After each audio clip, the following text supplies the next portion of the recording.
The show is set in the early ages of the northern Song dynasty. In the opening scene, the empress of the kingdom dies due to old age, and no one is ready to replace her. As a result, the emperor of the Liao kingdom launches an attack on the Song dynasty, disregarding the peace agreements they had signed. They rob innocent civilians and execute them ruthlessly, causing utter chaos. Witnessing this tragedy, a group of individuals led by Qiao Feng from the Beggar's sect come forward to assist the Song Empire. Feng uses his extraordinary martial arts moves to take down the Liao army alone. Later, upon discovering a change in the Liao realm, Feng decides to convey this information to their sect's chief.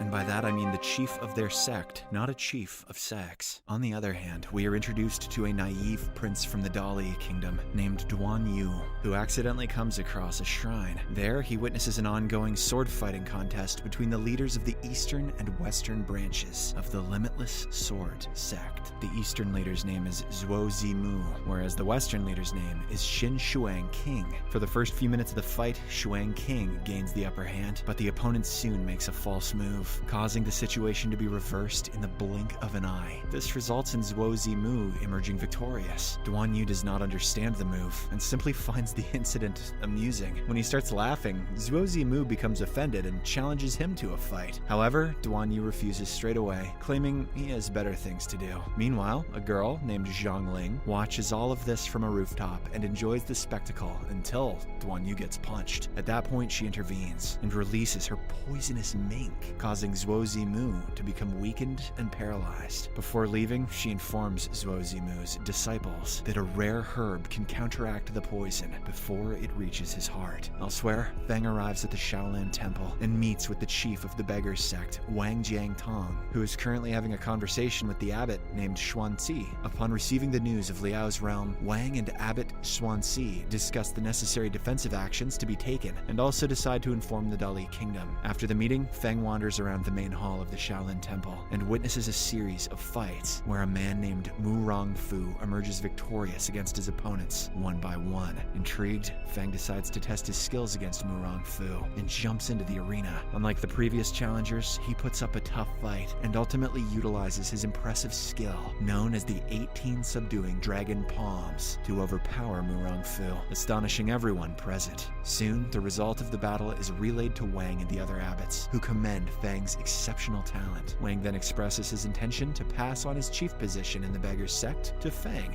He claims that the boy is now worthy to become the chief. Hearing this, Abbot Xuanzi is a bit shocked, but he too agrees to support Wang's decision. Later that day, Abbot Xuanzi finds a junior disciple named Xu Zhu being bullied by his fellow seniors. It appears that Xu Zhu, who is known for his kind-hearted nature and aversion to conflict, often becomes a target of bullying among his peers. After the seniors are done with him, Abbot Xuanzi talks to Xu Zhu in private and shares with him the knowledge of the 18 subduing dragon palms technique. He explains that although the technique may appear simple, each palm strike possesses varying levels of strength and force. Furthermore, he highlights that Mu Wan Qing was defeated by Feng because he failed to adapt to the fluctuating strengths within the technique. Elsewhere, Duan Yu and Zhong Ling stroll through the forest, enjoying each other's company despite their differing views on serving people. Along the way, they come across members of the Shunned sect who are preparing poison in order to confront their adversary, the Limitless Sword sect. Duan Yu, who is guided by his Buddhist beliefs and aversion to violence, seeks to intervene and halt their actions. As a result, both of them proceed towards the Shunned sect's location and meet with its leader, named Sikong Xuan. These names are going to kill me, dude. Duan Yu shares the teachings of Buddha and tries to persuade Sikong Xuan to choose forgiveness over fight. However, Sikong Xuan suspects that Duan Yu and Zhong Ling have ulterior motives and assumes that they are sent by their enemies. As a result, he orders his men to capture them. But to his surprise, Zhong Ling uses her fighting skills to fend off the attackers and eventually deploys her mink,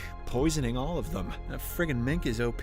On the other side, Feng formulates a strategic plan in case the Liao sect makes any suspicious moves. For this, he dispatches his men to the border, instructing them to hide themselves and gather information regarding the increasing presence and camp configuration of the Liao forces. During their discussion, Wang walks in and dismisses everyone else to ensure a private conversation with Feng. He then recounts Feng's past acts of bravery and his willingness to sacrifice himself for the sake of the Beggar sect. Filled with trust and confidence, Wang finally bestows upon Feng the position of chief, making him the 9th generation leader of the sect. In the next scene, we see see Duan Yu and Zhong Ling, who are now captured by Xikong Xuan and his men. As the mink bites everyone, Xikong Xuan demands the antidote, but Zhong Ling claims that only her father possesses the means to cure the poison. With no options available, Xikong Xuan makes the difficult decision to slice his own hand in order to prevent the further spread of the poison. After this, he compels Duan Yu to ingest a tablet that will apparently cause his internal organs to rupture within a week. Xikong Xuan adds that he will provide its antidote and release Zhong Ling only when Duan Yu returns with her father to heal them. Hearing this, a scared Duan Yu agrees to complete the task. Prior to his departure, Zhong Ling gives him one of her shoes, urging him to present it to her father as proof of his sincerity. She also warns him against revealing his true identity, as it may put his life in danger. Although Duan Yu remains puzzled by her father's hatred toward the Duan sect, he doesn't ask much, as time is running out. Following this, he embarks on his journey, crossing mountains and streams under the cover of darkness. After walking for some time, he notices a couple approaching a nearby lake. In order to remain hidden, he conceals himself behind a large stone and listens in on their conversation. It is revealed that the couple has betrayed their master and fled their kingdom. They go on to discuss a rumor about a former Grand Master who, while walking on a moonlit night, witnessed the silhouette of a dancing sword on a stone wall. This sighting led the sect members to mistakenly believe that he was an immortal. As Duan Yu hears all this, he accidentally makes a noise, capturing the attention of the couple. As a result, they give him chase, prompting Duan Yu to dash deep into the forest. Before long, he arrives at a cliff and, with no other way out, decides to jump. To his luck, he falls inside a cave safely, without any harm to his body. Upon heading inside the cave, Duan Yu comes across a delicate white statue of a fairy made up of jade. He finds it to be so beautiful that he calls it Miss Deity. Beneath the statue, he discovers a message instructing him to perform 1,000 kowtows on a futon. Although the task is an extremely difficult one, Duan Yu decides to go through with it. He bows down with the utmost respect and starts performing the kowtows. After an hour, as Duan Yu concludes this act of reverence, he uncovers a silk bag hidden within the futon. Inside it, he finds a message directing him to learn martial arts and eliminate all members of the Carefree sect so that Miss Deity can finally rest in peace. This puts Duan Yu in a tough spot, as he cannot kill anyone, being a disciple of Lord Buddha. However, he ultimately decides to carry out the order, as he cannot disobey the commands of the jade statue.